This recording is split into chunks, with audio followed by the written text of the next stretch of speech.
Gente, Enio Viterbo aqui, bem-vindos ao meu canal. Hoje a gente vai falar sobre a anistia aos envolvidos no 8 de janeiro, que está rolando lá na CCJ da Câmara dos Deputados, tá? A Comissão de Constituição e Justiça. Esse projeto de lei é do deputado Major Vitor Hugo, originalmente, tá? Ele tinha como relatora a deputada Sâmia Bonfim, que já apresentou um relatório pela inconstitucionalidade, só que depois ela saiu e entrou o deputado Rodrigo Valadares como relator. E aí o Rodrigo Valadares apresentou um relatório ontem pela constitucionalidade da anistia. Vamos dar uma olhadinha, então, no projeto de lei do Major Vitor Hugo, no relatório da Sâmia e no relatório do Rodrigo Valadares, tá? Para a gente entender o que está acontecendo. Vamos lá. O deputado Major Vitor Hugo fez esse projeto de lei aqui, tá? E no artigo 1º ele diz o seguinte: ficam anistiados manifestantes, caminhoneiros, empresários e todos os que tenham participado de manifestações nas rodovias nacionais em frente a unidades militares ou em qualquer lugar do território nacional, do dia 30 de outubro de 2022 ao dia de entrada em vigor desta lei. Não vejo necessidade de você diferenciar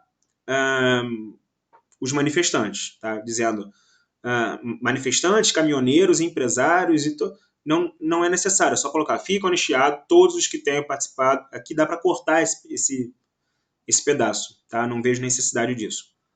Consideram-se conexos para efeito deste artigo os crimes de qualquer natureza relacionados com crimes políticos ou praticados por motivação política. Isso aqui, beleza, é normal também. A participação em manifestações que trata o caput abrange também o financiamento, a organização e o apoio de qualquer natureza, além das falas, comentários ou publicações em redes sociais ou em qualquer plataforma na rede mundial de computador. Então, ó, aqui ele está tentando anistiar também, tá? Incluir como manifestante e anistiar os financiadores, tá? E os organizadores dessas manifestações, tá? Principalmente aquela do 8 de janeiro. Tá? Então ele está tentando aqui anistiar para, de fato, esvaziar o inquérito do ministro Alexandre de Moraes, que está investigando quem são esses financiadores e organizadores. Vamos lá, parágrafo 4º. A anistia de que trata o caput não compreende a prática de crimes contra a vida, contra a integridade corporal, de sequestro, de cárcere privado. Também está de acordo com o histórico. Vocês podem, vamos até comparar aqui com a lei de anistia de 1979. Ó, parágrafo 2º do artigo 1º. Excetuam-se dos benefícios da anistia os que foram condenados pela prática de crimes de terrorismo, assalto, sequestro e atentado pessoal. Então, gente, é normal você retirar de anistias crimes de sangue, vamos dizer assim, crimes violentos, tá, contra a pessoa. É normal isso. Vamos lá. A anistia de que consideram-se rodovias nacionais para fins de aplicação tá.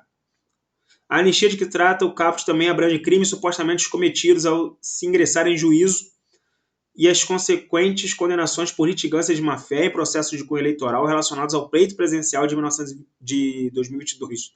1922. Então aqui ele está tentando anistiar o PL, tá?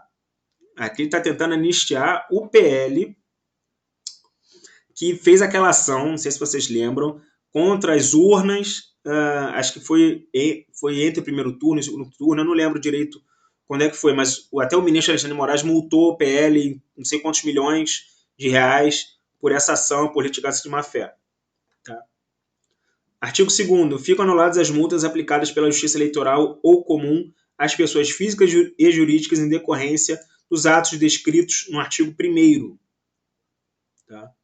Então, também, aqui ele tenta anistiar, além da condenação, porque as pessoas, gente, envolvidas no 8 de janeiro foram condenadas, né, a penas de prisão e também condenadas a pagar um valor astronômico, assim, de tantos milhões, X milhões. Então, ele está tentando também anistiar essa multa, né, que eles foram condenados. Então, vamos lá. A anistia de que trata essa lei também atinge as restrições de direitos de qualquer natureza ou finalidades impostas pela Justiça Eleitoral ou comum em decorrência de processos ou inquéritos de qualquer forma relacionados ao artigo 1º. em especial as que se voltem contra a livre manifestação de pensamento, a imunidade material parlamentar quanto a opiniões, palavras e votos, a liberdade de expressão e a liberdade de imprensa, sejam em manifestações populares, entrevistas e debates, e apresentação de programas jornalísticos, papapá. Aqui eu acho que ele está tentando iniciar também os parlamentares envolvidos no 8 de janeiro, possíveis parlamentares, porque até agora a gente não teve, tá? Apenas o deputado, o presidente Jair Messias Bolsonaro estaria envolvido no 8 de janeiro, é o que a gente tem de informação, pelos inquéritos do ministro Alexandre de Moraes, tá? Principalmente na parte que o Cid, que era o ajudante de ordens do ex-presidente Jair Bolsonaro, diz, isso está lá no inquérito, ele diz, ele está conversando com alguém, com algum outro militar, ele diz que pagaria não sei quantos mil reais para trazer uma galera de um lugar para um outro, e aí isso estaria ali no âmbito do 8 de janeiro, tá? Mas é a única, pelo que eu me lembro assim de cabeça, é a única prova é forte, né? Mas é o único indício que a gente tem de envolvimento de um financiador ou um organizador de alta patente, vamos dizer assim, na cúpula do poder mesmo. A gente tem alguns inquéritos no Supremo Tribunal Federal para investigar parlamentares que se manifestaram no 8 de janeiro, ou zombando, ou, enfim, batendo palma para aquilo, como é o caso do deputado André Fernandes, por exemplo. Só que qual que é o problema? Por exemplo, o deputado André Fernandes, ele fez um post, né, porque tinha uma pessoa que arrancou a porta do ministro, do gabinete do ministro Alexandre de Moraes, e ele postou assim: quem rir vai preso. E aí, isso foi um dos motivos pelos quais a Procuradoria pediu para que fosse aberto um inquérito contra o deputado. Assim, é inacreditável. E aí, é claro, se investigou e chegou à conclusão que o deputado não tinha nada a ver com aquilo. E aí a PGR pediu arquivamento. Isso foi em 2023, salvo engano, em julho de 2023. Nós estamos em setembro de 2024 e até hoje o ministro Alexandre de Moraes não decidiu pelo arquivamento. Está lá parado o inquérito, como se fosse uma guilhotina em cima do deputado. Isso tem mais 2 ou 3 deputados na mesma situação, tá? Vamos lá. Justificação. Aqui o deputado apresentando justificação. Tá? Então aqui, projeto, 4 páginas, tá? 4 artigos, anistia. Vamos ver agora o relatório da Sâmia. Tá aqui, deputada Sâmia Bonfim apresentou um relatório pela inconstitucionalidade. Vamos lá. Vamos ver o voto. Tá aqui, ó, voto da relatora. Vamos lá.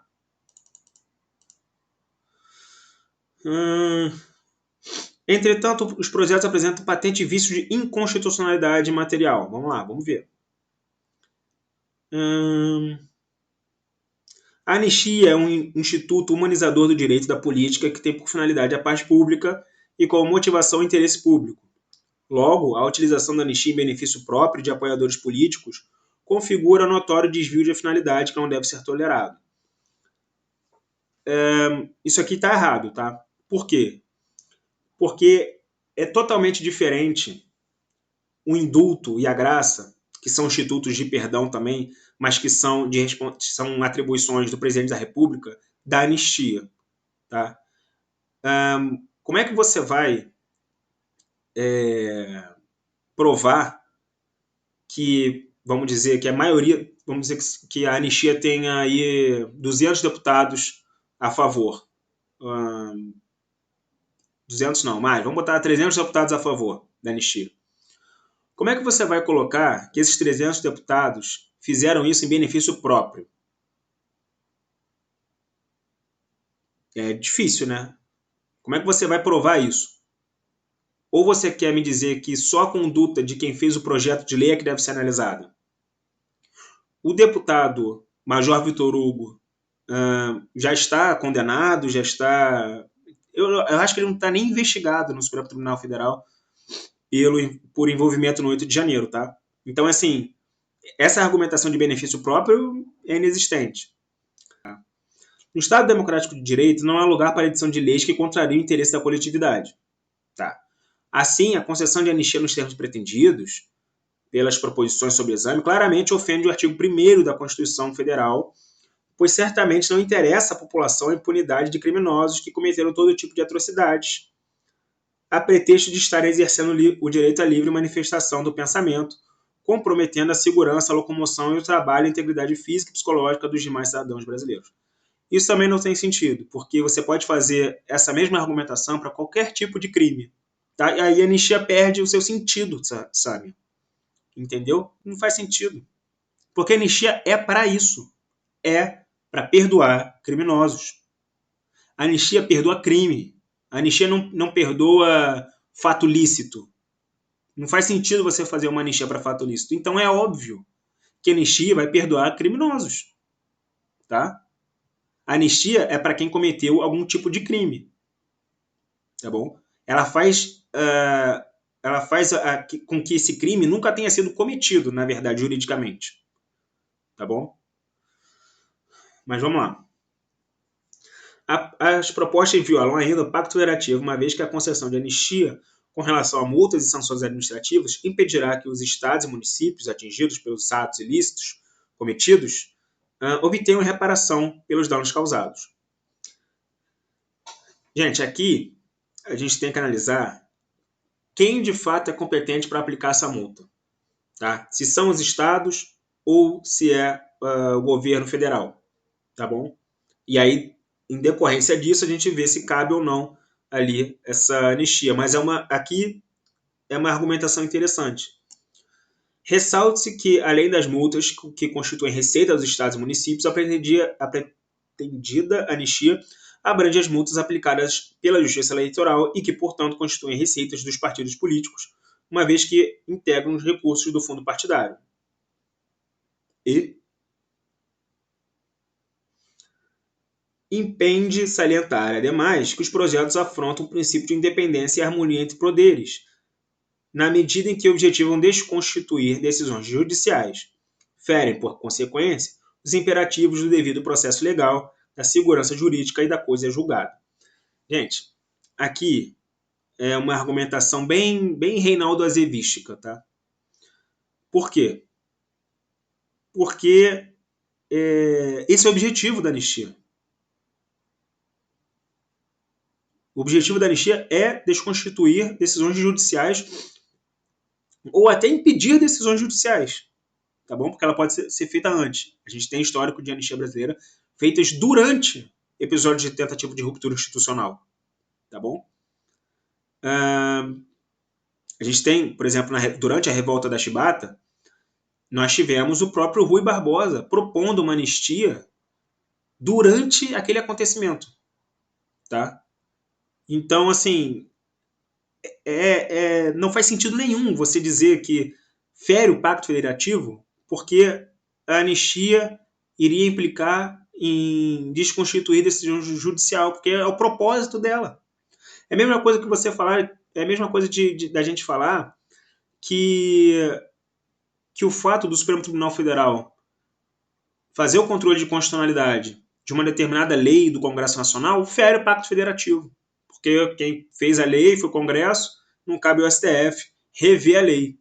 Claro que cabe. Por quê? Porque é o propósito do Supremo Tribunal Federal. Entenderam? Da mesma forma que é o propósito de anistias desconstituírem decisões judiciais. Da inconstitucionalidade material decorre, por óbvio, a injuridicidade das propostas que, como visto, não se conformam com os princípios e fundamentos.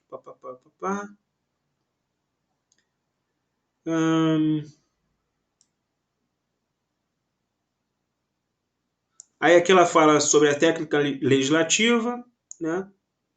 Mas, assim, no mérito é aquilo, tá? Então, a argumentação da SAM, minha gente, é pela inconstitucionalidade pela divisão dos poderes, tá? Pelo Pacto Federativo, mais o quê? Segurança jurídica, Enfim, nenhuma argumentação aqui da Samia procede, tá? A não ser a questão das multas pelos estados, que é uma questão interessante da gente pensar, tá? Mas que eu não vou entrar nesse mérito agora, porque eu estou preocupado com o principal do projeto, tá bom? Eu não ia nem falar isso aqui para vocês, mas é porque é o meu tema de pesquisa, tá? Anistias, essas coisas assim. Eu nem ia falar isso para vocês, mas eu cheguei a conversar com alguns políticos de oposição sobre esse relatório, tá? Enfim, não conversei diretamente com o deputado Rodrigo Valadares, tá? Mas, enfim, vamos lá. Aí aqui ele apresenta os projetos que estão em discussão. Voto do relator, vamos lá.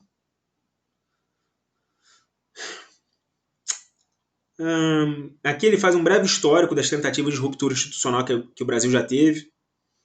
Como eu disse para vocês, eu estou aqui na página 14 já, estou pulando muita coisa, porque o deputado ele está fazendo muita argumentação política, obviamente, como é próprio de um político, mas que eu não me interessa, não entro nesse mérito. Tá? O que me interessa é a argumentação jurídica sobre a constitucionalidade da anistia. Vamos lá. Página 15, José Múcio, tal. Porque aqui, gente, e aqui eu vou ser bem sincero, o que o deputado está tentando fazer aqui, até o presente momento, é tentar provar que o 8 de janeiro não foi uma tentativa de golpe. Tá? Só que o problema é que a anistia serve para a tentativa de golpe. Vamos lá. Relacionados à obrigação pecuniária, quase todos os projetos de lei garantem anistia total. Apenas um deles garante anistia e obrigação. Isso aqui não. A multa eu não entro no mérito, tá, gente? Porque o que me importa é especificamente a tentativa de golpe de Estado e a abolição do Estado Democrático de Direito, tá? Vou focar nesses dois pontos. Então, assim, eu acho correto que a anistia não entre em tentativa de homicídio, crimes contra a vida, que é comum, como eu disse para vocês, que a história brasileira não entre nesse tipo de mérito. Tá? Vamos lá. Então ele votou aqui pela constitucionalidade, mas ele também votou, gente, ele também apresentou uma mudança no projeto original. Tá? Olha só, artigo 1º. Ficam anistiados todos que participaram de manifestações com motivação política e barra eleitoral. Isso, olha, já mudou a redação do projeto original, que era caminhoneiro, empresário, sei lá o quê. Não precisa. Tá? Isso, olha, tirou. Agora, com motivação política ou eleitoral, ou as apoiaram por qualquer meios, inclusive contribuições, doações, apoio logístico, prestação de serviços e publicações em mídias sociais e plataformas, entre o dia 8 de janeiro de 2023 e o dia de entrada em vigor desta lei. Então, ele já exclui 2022, tá? 30 de outubro de 2022, ele já exclui e já coloca a partir do dia 8 de janeiro, tá? Entre o dia 8 de janeiro de 2023 e o dia de entrada em vigor desta lei. Tá? Então ele foca especificamente no episódio do 8 de janeiro. Tá bom? E aqui essa parte aqui, com motivação política e barra ou eleitoral, eu já não acho necessário, porque se política eleitoral, gente, é basicamente a mesma coisa. Tá?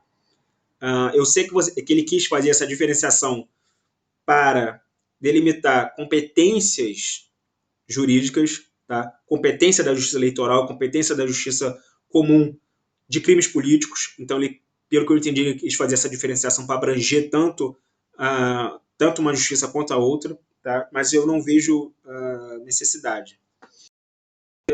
Abrange qualquer medida de restrições de direitos, inclusive impostos preliminares, medidas que tenham transitados ou não em julgado, que limitem a liberdade de expressão e manifestação de caráter político e barra eleitoral no meio de... Tá. Então aqui ele tenta também anistiar as pessoas que sofreram já decisões do ministro Alexandre de Moraes naqueles inquéritos, tá, do STF. Então ele tenta botar uma anistia para todos aqueles que foram atingidos por medidas nesses inquéritos. Fica também concedida anistia a todos que participaram de eventos subsequentes ou eventos anteriores aos fatos acontecidos em 8 de janeiro de 2023, desde que mantenham correlação com os eventos acima citados. Esse parágrafo que é muito importante, tá? Porque as pessoas poderiam imaginar que determinada conduta que foi feita para chegar no 8 de janeiro não estaria abrangida por anistia, porque não está lá no caput, mas está aqui no parágrafo 3º. A anistia de que trata esta lei não compreende prática de tortura, aquela coisa de sempre. Vamos lá. Aqui ele também tenta mudar o artigo 359L e o 359M, tá, do Código Penal. Também aqui não me interessa, mas vamos lá. Ficam assegurados direitos políticos e ainda a extinção de todos os efeitos decorrentes das condutas assim imputadas, sejam cíveis ou penais, para as pessoas que se beneficiem da presente lei. Tá? Nos termos do artigo 742 do Código de Processo Penal, após a efetiva comunicação da vigência, a autoridade judicial responsável pelo processo deverá declarar extinta a pena e todos os seus efeitos, dispensando-se, nesse caso, requerimento do interessado. Também é muito interessante. Ele já coloca uma obrigação à autoridade judicial, que é o ministro Alexandre de Moraes, para declarar a pena extinta de todos os envolvidos ali. Tá? Ficam anuladas as multas aplicadas pela Justiça Eleitoral ou comum às pessoas físicas e jurídicas em decorrência dos atos descritos no artigo 1º. Tá? Esta lei entra em vigor na data de aplicação. Então, gente, olha só, ele tirou a multa ao PL, tá bom? Modificou a data dos efeitos da anistia. Tá? Então, ele fez uma modificação significativa no projeto de lei, tá, gente? Mas, assim, eu, deputado, sinceramente, eu iria entrar no mérito da constitucionalidade pela o que já foi discutido no Supremo Tribunal Federal quando do julgamento do indulto ou da graça, né, ao deputado Daniel Silveira. Tá? Durante aquele julgamento, o STF, a maioria dos votantes ali, disse que não era possível anistia, não era possível perdão a um acusado de crimes contra a democracia.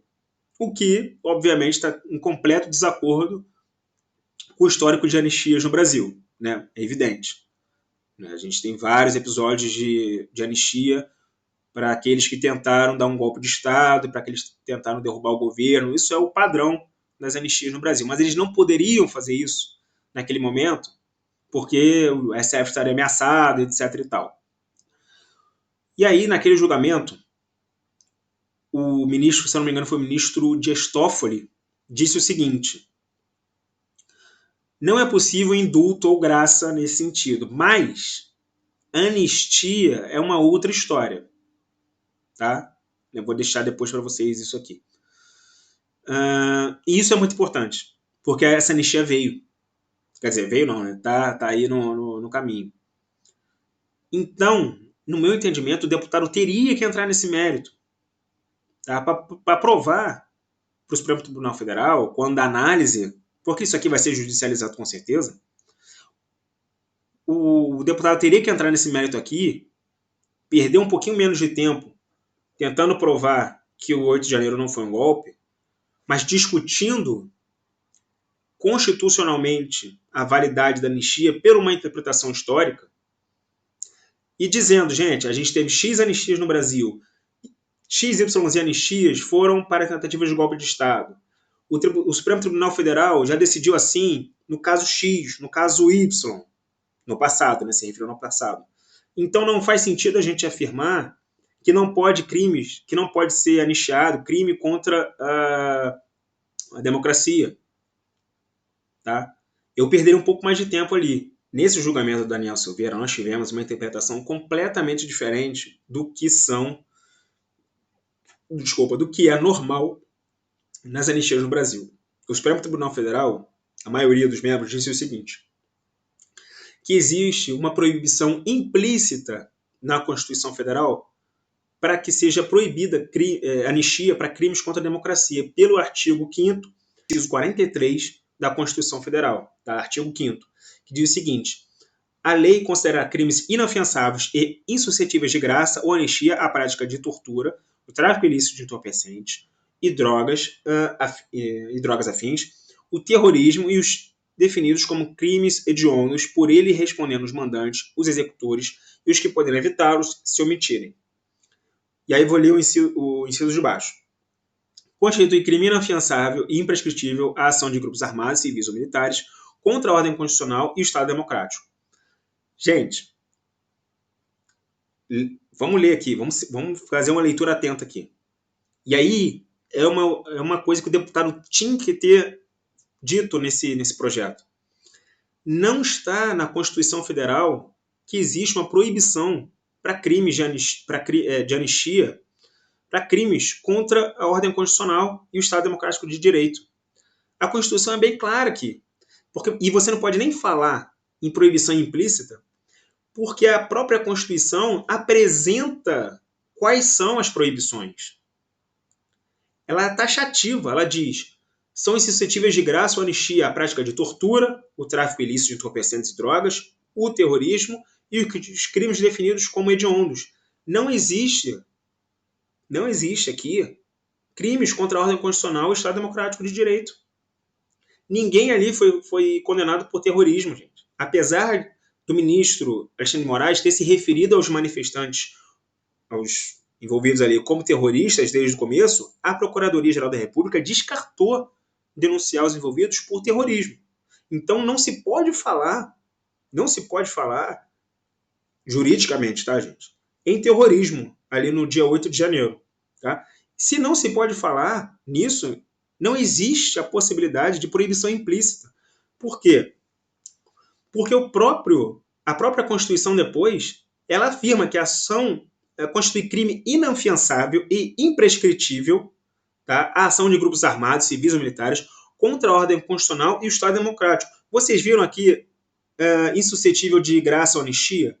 Nesse inciso aqui? Vamos lá. Constitui crime inafiançável e imprescritível a ação de grupos. Existe a proibição de anistia aqui?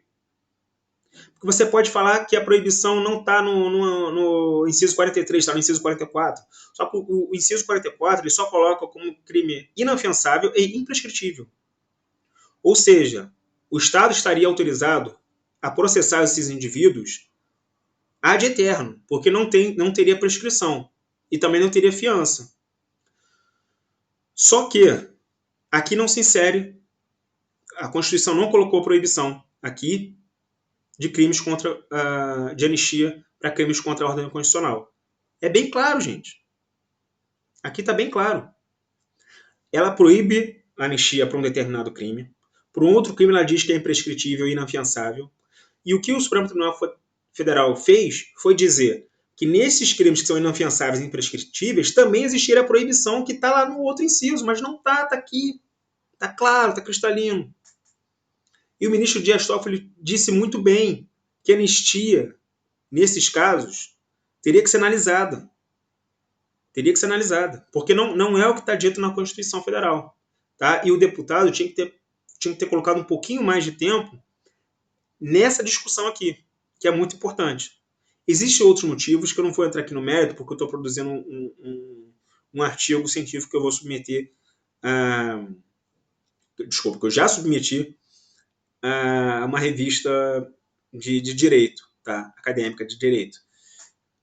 Mas eu queria só apresentar para vocês, porque isso aqui vai ser um dos motivos principais que o STF vai se debruçar sobre esse caso da anistia. Porque, gente, a anistia, se passada, ela vai ser judicializada, com certeza. Algum partido de esquerda vai judicializar a anistia. Tá? E aí, pode anotar, o ministro Alexandre de Moraes vai dizer que é inconstitucional porque existe essa proibição implícita, como ele já disse no caso do Daniel Silveira. Mas isso é falso. E por que é falso? Porque, primeiro, a Constituição não diz, tá? E a tese do implícita não procede porque o histórico de anistias não é assim. Pelo contrário, o histórico é favorável a esse tipo de anistia. Tá? Então, a tese da proibição implícita é falsa. Tá? Não existe. Mas, enfim, gente, é isso. Muito obrigado por ter assistido até aqui. Gente, compartilha esse vídeo. Você vai argumentar isso com alguém, vai falar, pode anistia assim, não sei o que. A pessoa vai falar, de onde é que você tirou isso? Vai falar, tirei do canal do Henry Viterbo, se inscreve lá, entendeu? Então, gente, se inscreve, ativa o sininho, ativa o like, ativa sei lá o que, tá? Clica em qualquer lugar aqui da tela, clica lá embaixo, clica no comentário, clica não sei aonde, faz o canal crescer, tá bom? É isso, gente. Um abraço, até a próxima.